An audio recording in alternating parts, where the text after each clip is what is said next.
പലരുടെയും ധാരണ നിസ്കരിക്കുകയാണെങ്കിൽ മുസല്ല വേണം, അല്ലെങ്കിൽ എന്തെങ്കിലും ഒന്ന് വിരിക്കണം, പള്ളി വേണം. നമ്മുടെ കാഴ്ചപ്പാടിൽ നമ്മൾ പണ്ടേ ശീലിച്ച കുറച്ച് സ്ഥലങ്ങളുണ്ട്, ഇവിടെ വെച്ച് നിസ്കരിക്കാവൂ എന്നാണ് പലരുടെയും ധാരണ.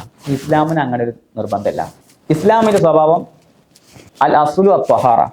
അടിസ്ഥാനപരമായി ദുന്യാവിലുള്ള എല്ലാ വസ്തുക്കളും നജസാണ് എന്ന് ബോധ്യമുള്ള നായ, പന്നി, കാഷ്ടമൂത്രം, ചലം, ഛർദ്ദിച്ചത്, ഇങ്ങനെയുള്ള വസ്തുക്കളെ വെച്ച് അങ്ങനത്തെ കുറച്ച് സംഭവം നമുക്ക് അറിയാലോ. ഇതൊഴിച്ച് ബാക്കിയുള്ള മുഴുവൻ വസ്തുക്കളും മുഴുവൻ സ്ഥലങ്ങളും ശുദ്ധിയുള്ളതാണ്.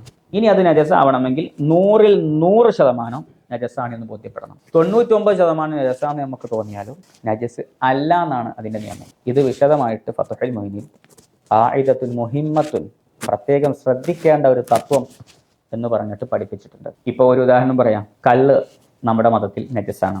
കള്ള് വസ്ത്രത്തിലുണ്ടെങ്കിൽ നിസ്കരിക്കാൻ പറ്റൂല. പക്ഷെ ഹമ്മാർ, കള്ള് കൈകാര്യം ചെയ്യുന്ന ആളുടെ വസ്ത്രം, ഹമ്മാറിന്റെ വസ്ത്രം, അത് ധരിച്ച് നിസ്കരിക്കാമോ? ഫത്ഹുൽ മുഈൻ പറയുന്നു അത് ധരിച്ച് നിസ്കരിക്കാം. അതിൽ നജസായി എന്ന് നമുക്ക് 100% ഉറപ്പുണ്ടെങ്കിൽ അത് മാറ്റി വെക്കേണ്ടതുള്ളൂ, അല്ലെങ്കിൽ അത് ഉപയോഗിക്കാം.